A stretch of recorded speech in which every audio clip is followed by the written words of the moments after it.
चेतना अपने में एक शुद्ध प्रक्रिया है, और कोई भी शुद्धता जब अशुद्धता से टकराती है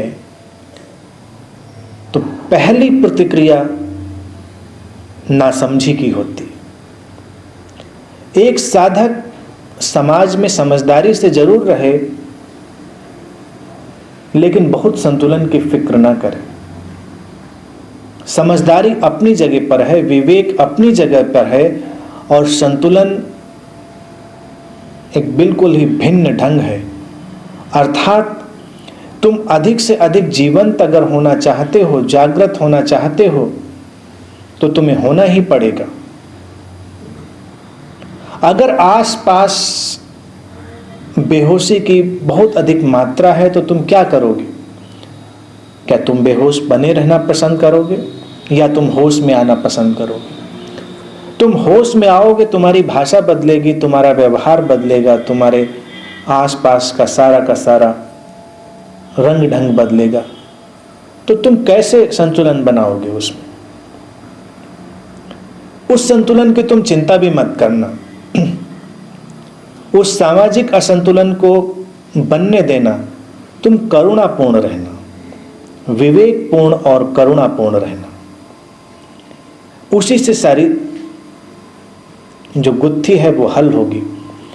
तुम सारे संबुद्ध सद्गुरुओं को देख सकते हो, जिन्होंने विराट रूपांतरण की प्रक्रिया हमारे सामने रखी, और उनके जीवन में तुम एक तूफान देखोगे।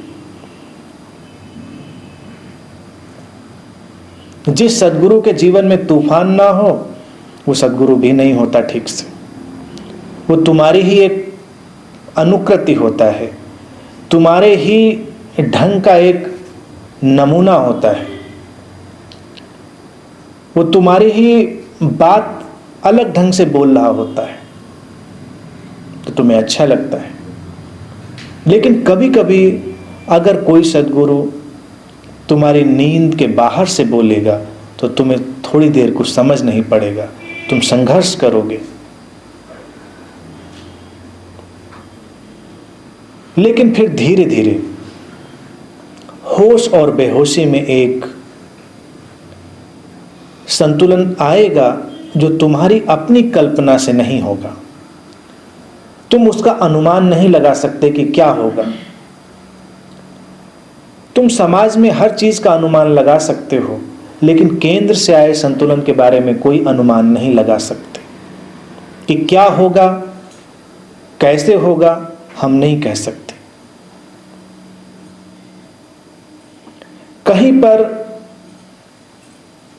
घटा हुआ कोई विस्फोट या कहीं पर घटता हुआ कोई विध्वंस कहीं सृजन की किसी प्रक्रिया को जन्म दे रहा हो सकता है। तुम इसके बारे में अनुमान नहीं लगा सकते। तुम ये तय नहीं कर सकते कि ये विध्वंस नहीं चाहिए मुझको, मुझे ये सृजन चाहिए। इसी को श्री कृष्णमूर्ति चुनाव रहित होना कहते। चुनाव रहित होने का तात्पर्य ये नहीं है कि तुम्हारे सामने कॉफी रखी है, चाय रखी है, तो तुम चुनाव रहित होकर हाथ बढ़ाओगे, हाथ जिधर पहुंचेगा तुम पी लोगे, या तो कॉफी पी लोगे, चाय पी लोगे। तुम चॉइसलेस हो। तुम गोमती नगर जा रहे होगे कि इंदिरा नगर जा रहे हो, गाड़ी जिधर मुड़ जाएगी तुम चुनाव रहित उधर निकल जाओगे। वो इस चुनाव रहितता की बात नहीं कर रहे। उनके चुनाव रहित का तात्पर्य है जीवन बेबूझ घटनाएं तुम्हारे सामने लाएगा, तब तुम उसमें चुनाव नहीं कर पाओगे। तुम्हें चुनाव नहीं करना है। कभी कभी तुम्हें हैरानी हो सकती है, तुम इस बारे में बिल्कुल भी क्लूलेस हो। बड़े बड़े चिकित्सक भी इसके बारे में क्लूलेस हैं। उनको अनुमान ही नहीं है कि तुम्हारे भीतर घटी हुई कोई बीमारी तुम्हारे भीतर गहरे स्वास्थ्य को जन्म दे रही हो सकती। वो जरूरी है। तुम्हारे तन मन के रूपांतरण के लिए कई बार कुछ जरूरी है जो घटा है, और वो तुम्हारे भीतर किसी नए स्वास्थ्य को लाएगा। लेकिन तुम अगर उससे बचने की बहुत चेष्टा करोगे तो हो सकता है वो नया स्वास्थ्य भी ना आए। कभी कभी जीवन में आई कोई दुर्घटना जीवन का पूरा ढांचा बदल देती है, जीवन की पूरी दिशा बदल देती है, तुम्हें रूपांतरण के नए आयामों में ले जाती है। कुछ भी तय नहीं हो सकता। चुनाव रहित ऐसे ही होना है। तो फिर क्या मैं कह रहा हूं कि तुम अपनी बीमारियों का स्वागत करो। एक आदत है हमारी, एग्जिस्टेंस कई बार उन आदतों को तोड़ती है। हम जीवन को जैसे देखने के आदी हैं, उस ढांचे को टूटना होता है। संतुलन के लिए आवश्यक यही है कि हम जीवन को एक फिक्स ढांचे में ना देखें। हम व्यवधानों के भी और अनिश्चितता के भी अभ्यस्त बने। प्रकृति में कुछ भी यूं ही नहीं होता। पहली चीज, संतुलन मैकेनिकल नहीं है कि जिसे ऊपर से थोपा जा सके। हम बहुत अनुमान नहीं लगा सकते उसके बारे में। एक व्यक्ति जो ठीक ठीक जीवंत है, उसके बारे में अनुमान लगाना मुश्किल है। और जब हम लोगों के बारे में बहुत अनुमान लगाने में सफल हो जाते हैं, तो वो व्यक्ति धीरे धीरे मुर्दा हो चुके होते हैं, मृत हो चुके होते हैं। समाज तुम्हें मृत मशीन की तरह ही देखना चाहता है, क्योंकि समाज एक मशीन है।